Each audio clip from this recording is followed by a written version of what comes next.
Hello ವೀಕ್ಷಕರೇ, ಇವತ್ತು ನಾವು ವೈಭವ ಲಕ್ಷ್ಮಿ ಕಥೆನ ನೋಡ್ಕೊಂಬರೋಣ. ಆ ವ್ರತ ಹೇಗೆ ಮಾಡೋದು ಬಂತು ನಮಗೆ, ಮತ್ತು ಆ ವ್ರತದ ಬಗ್ಗೆ ಏನು ಮಾಹಿತಿ ಇದೆ ಅಂತ ಇವತ್ತೊಂದು ಕತೆ ಮೂಲಕ ತಿಳಿಸ್ತೀನಿ. ದಯವಿಟ್ಟು ಮೊದಲಿಗೆ ಯಾರೆಲ್ಲ ನನ್ನ ಚಾನಲ್ಗೆ ಫಸ್ಟ್ ವಿಸಿಟ್ ಆಗ್ತಿದ್ರೋ ಒಂದು ಲೈಕ್ ಮಾಡಿ ಹಾಗೂ ಕಮೆಂಟ್ ಮಾಡಿ ಮತ್ತು ಸಬ್ಸ್ಕ್ರೈಬ್ ಮಾಡ್ಕೊಳ್ಳಿ. ಒಂದು ಹಳ್ಳಿ ಇತ್ತು. ಆ ಹಳ್ಳಿಲಿ ತುಂಬ ಜನ ವಾಸವಾಗಿದ್ದರು. ಆದರೆ ಆ ಹಳ್ಳಿಲಿ ಜನ ಏನೋ ವಾಸವಾಗಿದ್ದರು, ಆದರೆ ಎಲ್ಲರೂ ಅವ್ರವ್ರದ್ದೇ ಆದ ಕೆಲಸಗಳಲ್ಲಿ ಬ್ಯುಸಿಯಾಗಿದ್ದರು. ಏನಪ್ಪ ಕಾರಣ ಅಂದರೆ ಯಾರಿಗೂ ಯಾರ ಬಗ್ಗೆನೂ ಕಾಳಜಿನೂ ಇದ್ದಿಲ್ಲ, ಪ್ರೀತಿನೂ ಇದ್ದಿಲ್ಲ. ಕಣ್ಮುಂದೆ ಯಾರೇ ಬಿದ್ದು ಸತ್ತೇ ಓಡಾಡಿದ್ರು ಕೂಡ ಯಾರೂ ಅವ್ರ ಬಗ್ಗೆ ಗಮನ ಹರಿಸ್ತಾ ಇದ್ದಿಲ್ಲ. ಯಾಕಂದರೆ ಅವರು ಸ್ವಾರ್ಥಿಗಳಾಗಿ ಅವ್ರ ಬದುಕಿನ ಬಗ್ಗೆ ಅಷ್ಟೇ ಅವರು ಯೋಚನೆ ಮಾಡ್ತಾ ಇದ್ರು. ಹಾಗಿರುವಾಗ ಒಂದಿನ ಯಾವುದೇ ಪೂಜೆ ಆಗಲಿ, ಭಜನೆ ಆಗಲಿ, ಧೂಪ ದೀಪ ಏನೂ ಮಾಡ್ತಾ ಇದ್ದಿಲ್ಲ ಯಾರೂ ಕೂಡ.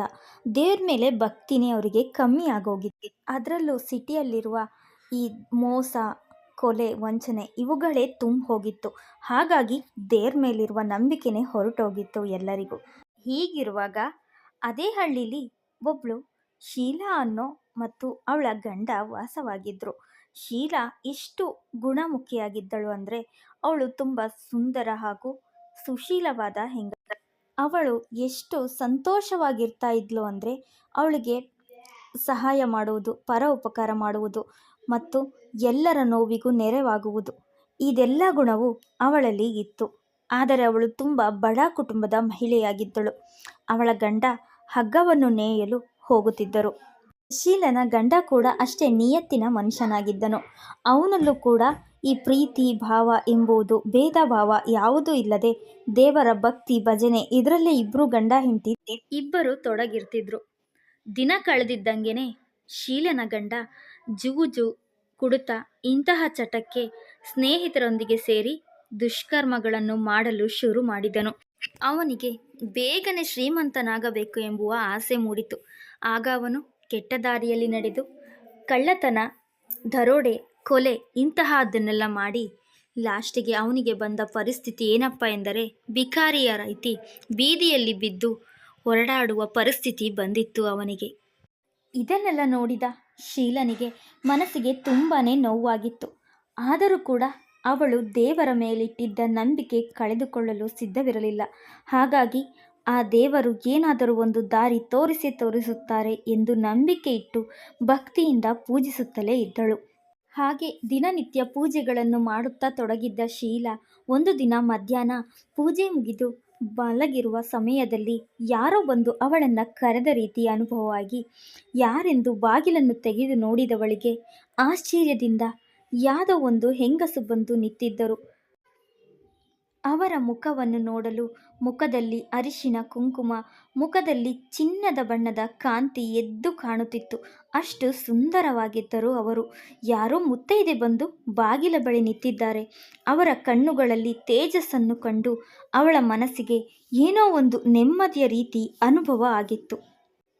ಆಗ ಶೀಲಾ ಅವರ ಮುಖವನ್ನು ನೋಡುತ್ತಾ ತನ್ನನ್ನು ತಾನೇ ಮೈ ಮರೆತಿರುವ ರೀತಿ ನಿಂತಿದ್ದಳು. ಅವರು, ಏನಮ್ಮ, ನನ್ನನ್ನು ಒಳಗೆ ಕರೆಯಲ್ವಾ ಅಂತ ಕೇಳಿದ್ರು. ಆಗ ಅವಳು, ಅಯ್ಯೋ ಅಮ್ಮ, ಹಾಗೇನೂ ಇಲ್ಲ, ಬನ್ನಿ ಒಳಗೆ ಅಂತ ಒಳಗೆ ಕರೆದುಕೊಂಡು ಬಂದು ಕೂರಿ ಅಮ್ಮ ಎಂದು ಹೇಳಲು ಅವರಿಗೆ ಕೂರಲಿಕ್ಕೆ ಕೊಡಲು ಅವಳ ಬಳಿ ಏನೂ ಕೂಡ ಇರಲಿಲ್ಲ. ಎಲ್ಲ ಕಡೆ ಹುಡುಕಿ ನೋಡಿದಾಗ ಒಂದು ಹರಿದಿರುವ ಬೆಡ್ಶೀಟ್ ಸಿಕ್ಕಿತು. ಆ ಬೆಡ್ಶೀಟನ್ನು ಅವರಿಗೆ ಕೊಡಲೋ ಬೇಡ ಎಂದು ಯೋಚನೆ ಮಾಡುತ್ತಾ ಅದನ್ನೇ ಹಾಸಿದಳು. ಅಮ್ಮ, ನನ್ನ ಬಳಿ ಇಷ್ಟೇ ಇರುವುದು, ಕೂತ್ಕೊಳ್ಳಿ ಎಂದು ಅದನ್ನು ಹಾಸಿ ಅವರನ್ನು ಅಲ್ಲಿ ಕೂರಿಸಿದಳು. ಹಾಗೆ ಅವರು ಒಳಗೆ ಬಂದು ಕೂತ್ಕೊಂಡಾಗ ಅವಳನ್ನು ಕೇಳಿದರು, ಏನಮ್ಮ ಶೀಲಾ, ನನ್ನ ನೆನಪು ನಿನಗೆ ಇಲ್ವಾ? ದಿನಾಲೂ ನೀನು ಭಜನೆ ಮಾಡಲು ಲಕ್ಷ್ಮೀ ದೇವಸ್ಥಾನಕ್ಕೆ ಬಂದಾಗ ನಾನು ಕೂಡ ಅಲ್ಲಿಗೆ ಬರುತ್ತಿದ್ದೇನಲ್ಲ, ನನ್ನನ್ನು ನೋಡಿ ನಿನಗಿನ್ನೂ ಗುರುತು ಸಿಗಲಿಲ್ಲವಾ ಅಂತ ಕೇಳಿದರು. ಆಗ ಶೀಲನಿಗೆ ಏನೂ ಕೂಡ ನೆನಪಾಗಲಿಲ್ಲ. ಆಗ ಆ ಅಮ್ಮ ಕೇಳುತ್ತಾರೆ, ಏನಮ್ಮ ಶೀಲಾ, ನೀನು ನನ್ನನ್ನು ಪೂರ್ತಿಯಾಗಿ ಮರ್ತಿದೆಯಾ ಅನಿಸುತ್ತೆ. ನೀನು ದಿನಾಲೂ ಪೂಜೆ ಮಾಡಲು ದೇವಸ್ಥಾನಕ್ಕೆ ಬರುತ್ತಿದ್ದೆ, ಆದರೆ ಕೆಲವು ದಿನಗಳಿಂದ ನೀನು ದೇವಸ್ಥಾನ ಕಡೆಗೆ ಬರಲೇ ಇಲ್ಲ, ಭಜನೆಯೂ ಕೂಡ ಆಗಿಲ್ಲ. ಏಕೆ ಮಗಳೇ, ನೀನು ಏತಕ್ಕೆ ಬರಲಿಲ್ಲ? ಅದಕ್ಕಾಗಿ ನಿನ್ನನ್ನು ಹುಡುಕಿಕೊಂಡು ನಿನ್ನ ಮನೆಯವರೆಗೂ ನಾನು ಬಂದಿರುವೆ ಎಂದು ಶೀಲನ ಬಳಿ ಹೇಳುತ್ತಾರೆ. ಅವರ ಮಾತನ್ನು ಕೇಳಿದ ಶೀಲನಿಗೆ ಆನಂದಭರಿತವಾಗಿ ಕಣ್ಣುಗಳು ತುಂಬಿ ಬಂದವು. ಅವಳ ಬಾಯಿಂದ ಒಂದು ಶಬ್ದ ಕೂಡ ಆಚೆ ಬರಲು ಅವಳಿಗೆ ದುಃಖ ತಡೆಯಲು ಸಾಧ್ಯವಾಗಲಿಲ್ಲ. ಅಮ್ಮ, ಅದು ನಾನು ಏನಂತ ಹೇಳಬೇಕೋ ನನಗೆ ಏನು ಗೊತ್ತಾಗ್ತಾ ಇಲ್ಲ ಅಮ್ಮ ಅಂದು ಅವರ ಬಳಿ ಹೇಳಲು, ಸುಖ ದುಃಖ ಅನ್ನೋದು ಮಗಳೇ ಈ ಬಿಸಿಲು ಮತ್ತು ನೆರಳಿನಂತೆ. ಯಾವಾಗ ಬೇಕಾದರೂ ಬಿಸಿಲು ಬರಬಹುದು, ನೆರಳು ಬರಬಹುದು. ಹಾಗಾಗಿ ನಾವು ಕಾಲಕ್ಕೆ ತಕ್ಕಂತೆ ಬದುಕಬೇಕು ಮಗಳೇ. ಎಲ್ಲವೂ ಸರಿ ಹೋಗುತ್ತೆ. ಈ ಕಷ್ಟದ ಕಾಲ, ಈ ದುಃಖದ ಸಮಯ ಎಂದಿಗೂ ಜೊತೆಯಲ್ಲಿ ಇರೋದೇ ಇಲ್ಲ ಅಂತ ತಾಳ್ಮೆಯಿಂದ ಅವಳಿಗೆ ತಿಳಿಸಿ ಹೇಳಿದರು. ಆಗ ಶೀಲಾ ಅವಳ ಜೀವನದಲ್ಲಿರುವ ದುಃಖ ಭರಿತವಾಗಿರುವ ಒಂದು ಕಥೆಯನ್ನು ತಾಯಿಗೆ ಹೇಳುತ್ತಾಳೆ. ಆಗ ಅವರು ಏನೆಂದು ಹೇಳುತ್ತಾರೆ ಎಂದರೆ, ಮಗಳೇ, ಇದು ಕಲಿಯುಗ. ಇಲ್ಲಿ ನಮ್ಮ ಕರ್ಮ ಫಲ ಎಲ್ಲವನ್ನು ನಾವು ಅನುಭವಿಸಲೇಬೇಕು. ನಾವು ಮಾಡಿರುವ ಕರ್ಮಗಳಿಗೆ ತಕ್ಕಂತೆ ಫಲ ಭಗವಂತ ನಮಗೆ ನೀಡುತ್ತಾನೆ. ಆ ನಂತರವೇ ಚಿಂತಿಸಬೇಡ ಮಗಳೇ, ನಿನ್ನ ಕಷ್ಟದ ಕಾಲ ಮುಗಿದು ಹೋಗಿದೆ. ಇನ್ನು ನಿನ್ನ ಜೀವನದಲ್ಲಿ ಸುಖ, ಶಾಂತಿ, ನೆಮ್ಮದಿ ಎಲ್ಲವೂ ಬರುತ್ತದೆ. ನೀನು ಅದರಲ್ಲೂ ವಿಶೇಷವಾಗಿ ಮಹಾಲಕ್ಷ್ಮಿಯ ಭಕ್ತೆ. ನಿನ್ನ ಕೈ ಎಂದಿಗೂ ಬಿಡಲಾರಳು ಎಂದು ಅವಳಿಗೆ ಸಮಾಧಾನ ಹೇಳುತ್ತಾರೆ. ಹಾಗೆ ಮಗಳೇ, ನೀನು ಮಹಾಲಕ್ಷ್ಮಿಯ ಭಕ್ತೆ. ನೀನು ವೈಭವ ಲಕ್ಷ್ಮಿಯ ವ್ರತವನ್ನು ಶುರು ಮಾಡು. ನಿನ್ನ ಜೀವನದಲ್ಲಿ ಆಗುವ ಚಮತ್ಕಾರಗಳನ್ನು ನೀನೇ ನೋಡು ಎಂದು ಅವಳಿಗೆ ವ್ರತದ ಬಗ್ಗೆ ಮಾಹಿತಿ ಕೊಡುತ್ತಾರೆ. ಸಂತೋಷದಿಂದ ಸರಿ ಎಂದು ಕಣ್ಣನ್ನು ತೆರೆದು ನೋಡಿದಾಗ ಅವರ ಮುಂದೆ ಕೂತಿದ್ದ ಆ ತಾಯಿ ಅಲ್ಲಿ ಇರಲಿಲ್ಲ. ಅವರು ಮಾಯವಾಗಿ ಹೋಗಿದ್ದರು. ಅಯ್ಯೋ ಅಮ್ಮ, ನೀವು ಇಲ್ಲೇ ಇದ್ದರಿ ಅಂದರೆ ನನ್ನ ಕಣ್ಣ ಮುಂದೆ ಬಂದಿದ್ದು ಸಾಕ್ಷಾತ್ ಮಹಾಲಕ್ಷ್ಮಿಯ ಎಂದು ಆಗ ಶೀಲನಿಗೆ ಗೊತ್ತಾಗಿದ್ದು ಅವಳ ಮುಂದೆ ಬಂದಿದ್ದು ಸಾಕ್ಷಾತ್ ಮಹಾಲಕ್ಷ್ಮಿ ತಾಯಿ ಎಂದು. ಮಾರನೇ ದಿನ ಶುಕ್ರವಾರ ಆಗಿದ್ದರಿಂದ ಬೆಳಗ್ಗೆ ಬೇಗನೆ ಎದ್ದು ಬ್ರಾಹ್ಮಿ ಮುಹೂರ್ತದಲ್ಲಿ ಸ್ನಾನವನ್ನು ಮುಗಿಸಿ ಆ ತಾಯಿ ಹೇಳಿಕೊಟ್ಟಿರುವ ವ್ರತವನ್ನು ಶುರು ಮಾಡಿದಳು.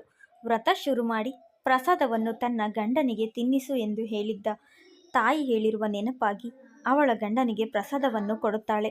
ಅವನು ಆ ಪ್ರಸಾದ ತಿಂದಿದ ದಿನ ಅವಳ ಮೇಲೆ ರೇಗಾಡಲಿಲ್ಲ, ಕೂಗಾಡಲಿಲ್ಲ. ತುಂಬ ಸಂತೋಷವಾಗಿತ್ತು. ಈ ದಿನ ನನಗೆ ಮತ್ತೆ ಮರಳಿ ಸಿಗುತ್ತಿದೆ ಎಂದು ಆನಂದ ಬಾಷ್ಪವು ಕೂಡ ಅವಳ ಕಣ್ಣಿಂದ ಜಾರುತ್ತಿತ್ತು. ಹಾಗೆ ಒಂದು ದಿನದ ವ್ರತದಲ್ಲಿ ವೈಭವಲಕ್ಷ್ಮಿ ಇಷ್ಟೊಂದು ಆನಂದವನ್ನು ನೀಡಿದ್ದಾರೆ ಎಂದು ಭಾವಿಸಿ ಅವಳು 11 ಶುಕ್ರವಾರ ಕೂಡ ವ್ರತವನ್ನು ಪೂರ್ಣಗೊಳಿಸಿದಳು. ಹಾಗೆ ವೈಭವಲಕ್ಷ್ಮಿ ವ್ರತ ಅಲ್ಲಿಂದ ಶುರುವಾಗಿತ್ತು. ಆ ವ್ರತವನ್ನು ಮುಗಿಸಿದ ಅವಳು 7 ಜನ ಮುತ್ತೈದರನ್ನು ಕರೆದು ಅವರಿಗೆ ಅರಿಶಿನ ಕುಂಕುಮ ಬಾಗಿಣವನ್ನು ಕೊಟ್ಟು 7 ವೈಭವಲಕ್ಷ್ಮಿ ಬುಕ್ಕನ್ನು ಕೂಡ ಅವರಿಗೆ ನೀಡುತ್ತಾಳೆ. ಅಲ್ಲಿಂದ ಶುರುವಾಗಿದ್ದು ಎಲ್ಲರೂ ಕೂಡ ವೈಭವಲಕ್ಷ್ಮಿ ವ್ರತ. ಆಗ ಅವಳು, ಅಮ್ಮ, ನಾನು ನಿಮ್ಮ ಬಳಿ ಬೇಡಿಕೊಂಡಿದ್ದೆ ವೈಭವಲಕ್ಷ್ಮಿ ವ್ರತವನ್ನು ಮಾಡುತ್ತೇನೆ ಎಂದು. ಆದರೆ ನಾನು ಯಾವುದೋ ಕಾರಣದಿಂದ ಆ ವ್ರತದ ಬಗ್ಗೆ ಮರೆತು ಹೋಗಿದ್ದೆ. ನೀವು ಬಂದು ಆ ದುಃಖಗಳಿಂದ ನನ್ನನ್ನು ದೂರ ಮಾಡಲು ಮತ್ತೆ ಆ ವ್ರತದ ಬಗ್ಗೆ ನನಗೆ ನೆನಪಿಸಿದ್ದಕ್ಕೆ ನಿಮಗೆ ತುಂಬು ಹೃದಯದ ಧನ್ಯವಾದಗಳು ಎಂದು ಬೇಡಿಕೊಳ್ಳುತ್ತಾರೆ. ಏ ಮಹಾತಾಯಿ, ನಾನು ನಿನ್ನಲ್ಲಿ ಇಷ್ಟೇ ಬೇಡಿಕೊಳ್ಳುತ್ತೇನೆ. ಸೌಭಾಗ್ಯಕ್ಕಾಗಿ ಯಾರೆಲ್ಲ ಸ್ತ್ರೀಯರು ಈ ವ್ರತವನ್ನು ಮಾಡುತ್ತಾರೋ ಅವರ ಸೌಭಾಗ್ಯ ಚೆನ್ನಾಗಿಟ್ಟಿರು. ಮದುವೆಯಾಗದೇ ಇರುವ ಕನ್ಯರು ಯಾರೆಲ್ಲ ಈ ವ್ರತವನ್ನು ಮಾಡುತ್ತಾರೋ ಅವರಿಗೆ ಒಳ್ಳೆಯ ಪತಿಯನ್ನು ಲಭಿಸು. ಮತ್ತು ಸಂತಾನ ಆಗದೇ ಇರುವ ಸ್ತ್ರೀಯರು ಈ ವ್ರತದ ಬಗ್ಗೆ ಮಾಹಿತಿ ತಿಳಿದು ಈ ವ್ರತವನ್ನು ಮಾಡಿದರೆ ಅವರಿಗೆ ಸಂತಾನ ಕರುಣಿಸು. ಹಾಗೆ ಯಾರೆಲ್ಲ ಈ ನಿನ್ನ ವೈಭವಲಕ್ಷ್ಮಿ ವ್ರತವನ್ನು ಮಾಡುತ್ತಾರೋ ಅವರ ಎಲ್ಲ ದುಃಖಗಳನ್ನು ದೂರ ಮಾಡಿ ಅವರ ಜೀವನದಲ್ಲಿ ಸಂತೋಷವು ಸದಾ ಧನ ಧಾನ್ಯ ಎಲ್ಲವೂ ಅವರ ಮನೆಯಲ್ಲಿ ನೆಲೆಸಿರಲಿ ಎಂದು ಹಾರೈಸಿ ಅವರಿಗೆ ಆಶೀರ್ವಾದ ಮಾಡಬೇಕು ತಾಯಿ ಎಂದು ಮಹಾಲಕ್ಷ್ಮಿಯ ಬಳಿ ಕೇಳಿಕೊಳ್ಳುತ್ತಾಳೆ. ಆಗ ಆ ಮಹಾಲಕ್ಷ್ಮಿ ನಿನ್ನ ಇಚ್ಛೆಯಂತೆ ಆಗಲಿ ಎಂದು ಅವಳಿಗೆ ಆಶೀರ್ವದಿಸುತ್ತಾರೆ. ಅಂದಿನಿಂದ ಇಂದಿನವರೆಗೂ ಯಾರೆಲ್ಲ ಮಹಾಲಕ್ಷ್ಮಿಯನ್ನು ವೈಭವಲಕ್ಷ್ಮಿ ಎಂದು ವ್ರತವನ್ನು ಶುರು ಮಾಡುತ್ತಾರೋ ಅವರೆಲ್ಲರಿಗೂ ಕೃಪೆಯನ್ನು ನೀಡುತ್ತಾ ಆಶೀರ್ವದಿಸುತ್ತಾ ಅವರು ಬೇಡಿದ ಇಚ್ಛೆಯನ್ನು ಪೂರ್ಣಗೊಳಿಸುತ್ತಾ ಇಲ್ಲಿಯವರೆಗೂ ಕೂಡ ಬಂದಿರುವ ಆ ವೈಭವಲಕ್ಷ್ಮಿ ಕತೆ ಇಂದಿಗೆ ಸಂಪೂರ್ಣವಾಯಿತು. ವೈಭವಲಕ್ಷ್ಮಿ ವ್ರತದ ಬಗ್ಗೆ ಮಾಹಿತಿನ ನಾನು ನಿಮಗೆ ನೀಡಿದ್ದೀನಿ. ಕತೆ ಚೆನ್ನಾಗಿದೆ, ಇಷ್ಟ ಆಯಿತು ಅಂದರೆ ದಯವಿಟ್ಟು ಕಮೆಂಟ್ ಮೂಲಕ ತಿಳಿಸಿ. ಹಾಗೂ ಒಂದು ಲೈಕ್ ಮಾಡಿ ಮತ್ತು ಕಮೆಂಟ್ ಮಾಡಿ. ದಯವಿಟ್ಟು ಎಲ್ಲರೂ ಸಪೋರ್ಟ್ ಮಾಡಿ. ಇನ್ನೂ ಹೆಚ್ಚಿನ ಕತೆಗಳನ್ನು ಆ ವ್ರತಗಳ ಬಗ್ಗೆ, ಪೂಜೆಗಳ ಬಗ್ಗೆ ತರಲು ನಿಮ್ಮ ಮುಂದೆ ಬಯಸುತ್ತೇನೆ. ಎಲ್ಲರೂ ನನಗೆ ಸಪೋರ್ಟ್ ಮಾಡಿ.